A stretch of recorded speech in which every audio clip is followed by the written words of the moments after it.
to help secure peace in Gaza or elsewhere,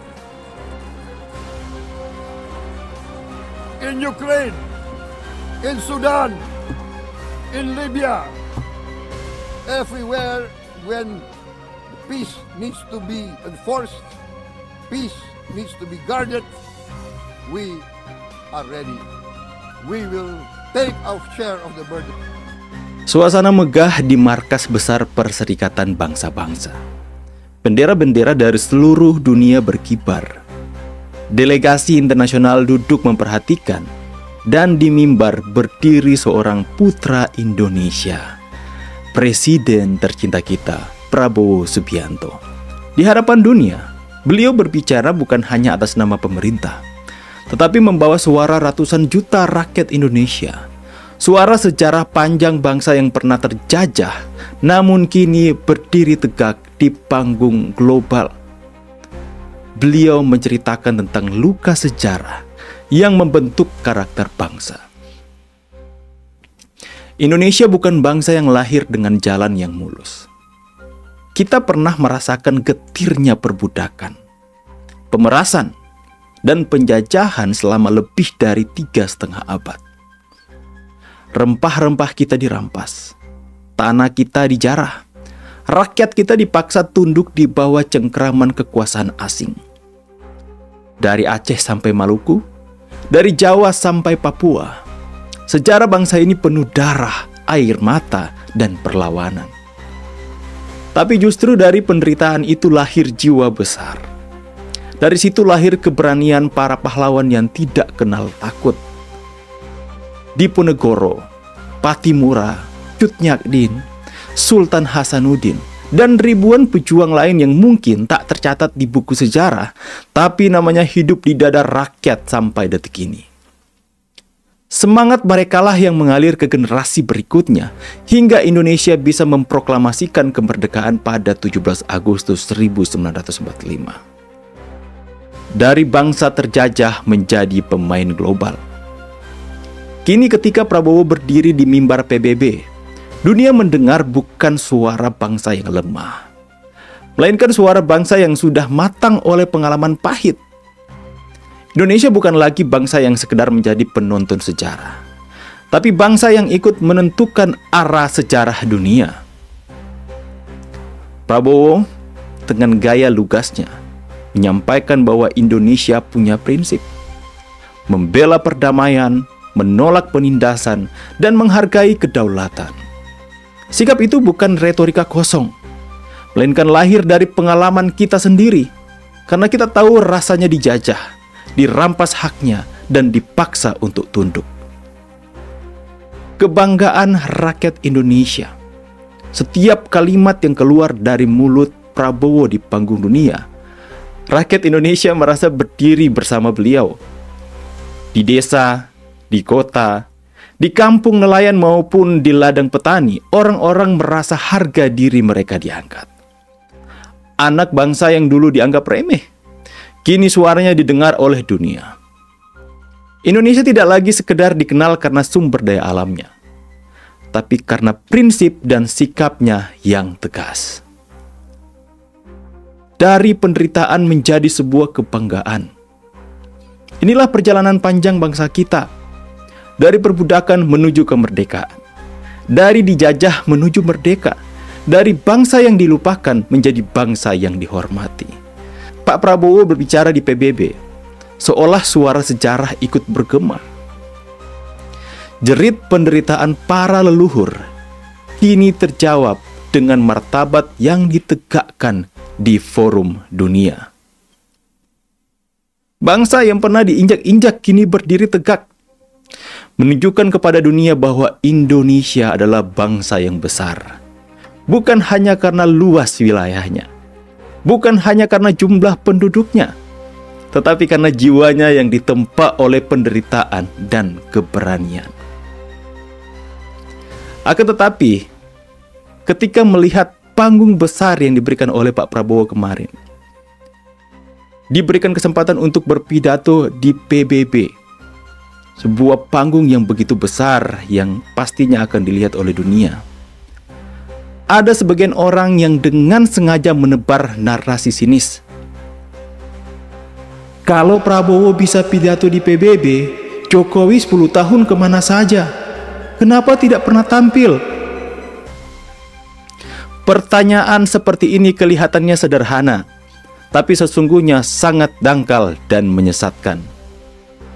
Di sini saya akan jelaskan bagaimana beda gaya kepemimpinan, beda panggung juga. Pak Jokowi selama 10 tahun memimpin Indonesia punya gaya yang berbeda. Beliau bukan tipe pemimpin yang suka ada di panggung internasional. Pak Jokowi lebih memilih fokus kerja nyata di dalam negeri, membangun jalan tol, pelabuhan, bandara, bendungan, hilirisasi nikel, dan infrastruktur digital. Beliau tahu martabat bangsa bukan hanya ditentukan oleh pidato di forum internasional, tapi juga oleh kekuatan nyata ekonomi dan kemandirian rakyatnya. Sementara Prabowo hadir di PBB, saat ini membawa wajah Indonesia yang sudah lebih kuat berkat fondasi yang dibangun Pak Jokowi selama 10 tahun juga. Jadi bukannya Jokowi tidak kemana-mana, tapi justru dialah yang menyiapkan jalan agar Indonesia dihormati ketika Prabowo kini tampil di panggung global. Dan perlu kalian ketahui bahwa Jokowi tetap berperan di dunia meski tidak di mimbar PBB. Jangan pernah lupa, Pak Jokowi berkali-kali hadir di forum internasional lain yang tidak kalah penting. G20 di Bali, KTT ASEAN, APEC, dan pertemuan bilateral dengan tokoh-tokoh dunia. Jangan pernah lupa juga, Pak Jokowi menjadi Presiden Indonesia pertama yang berani melakukan misi perdamaian ke Ukraina dan Rusia di tengah perang, membawa pesan kemanusiaan, pangan, dan energi. Itu lebih konkret. Dan kemudian, pidato juga bukan menjadi ukuran keberhasilan seorang pemimpin. Apa gunanya sering berpidato kalau negara sendiri masih terpuruk? Pak Jokowi lebih memilih langkah berbeda pada saat dia memimpin, yaitu lebih memilih untuk memperkuat fondasi ekonomi dan diplomasi melalui kerja sunyi, bukan sekedar retorika. Kini ketika Prabowo berbicara di PBB, dunia bisa melihat Indonesia sebagai negara kuat karena 10 tahun Jokowi sudah mengangkat marwah bangsa lewat kerja yang nyata. Jangan pernah kesampingkan dan melupakan hal yang nyata itu.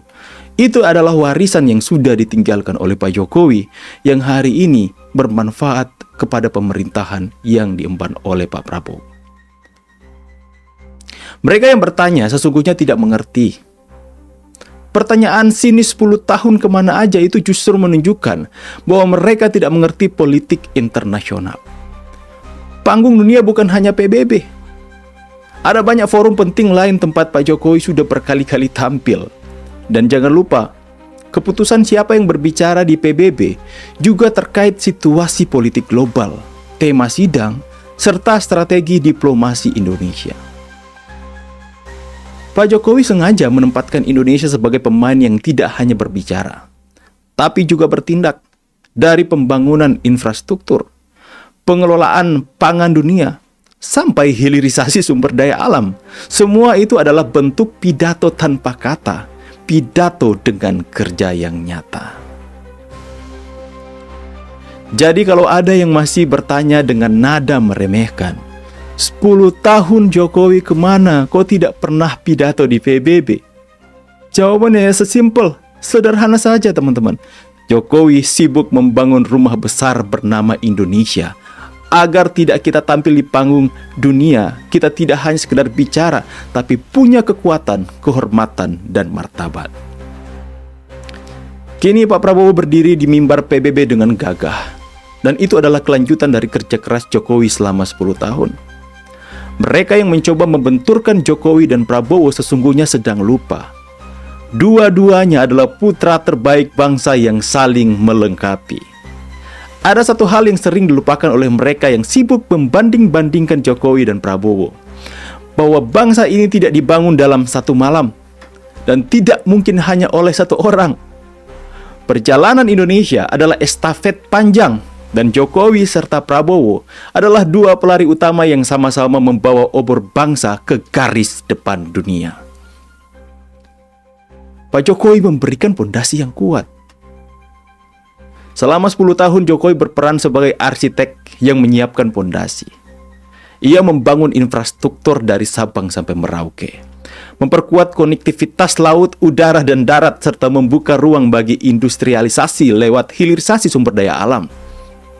Jokowi juga mendorong digitalisasi, ekonomi kreatif, serta menata ulang birokrasi yang sebelumnya lamban.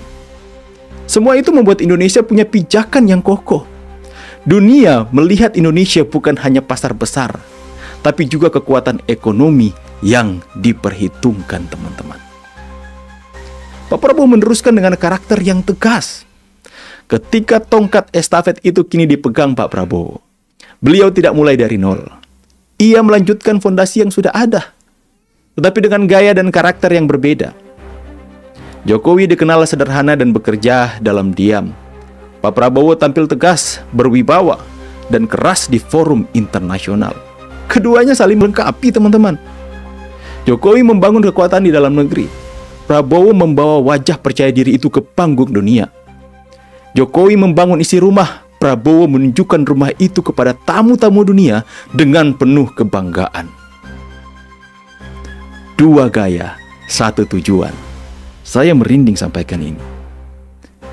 Jokowi dan Prabowo mungkin berbeda cara, berbeda latar belakang, bahkan sempat berhadapan di panggung politik. Namun pada akhirnya keduanya dipertemukan oleh satu tujuan, yaitu kejayaan Indonesia. Tidak ada kontradiksi, yang ada adalah kesinambungan. Mereka yang mencoba mencah belah dengan narasi seolah Jokowi dan Prabowo berbeda jalan, sejatinya lupa bahwa politik adalah tentang keberlanjutan, bukan perpecahan. Dan pesan untuk mereka yang meremehkan, maka ketika ada pihak yang bertanya dengan sinis 10 tahun Jokowi kemana saja, baru sekarang Prabowo tampil, jawabannya jelas. Jokowi menyiapkan jalan, Prabowo melanjutkan perjalanan. Jokowi membangun fondasi, Prabowo menegakkan bangunannya.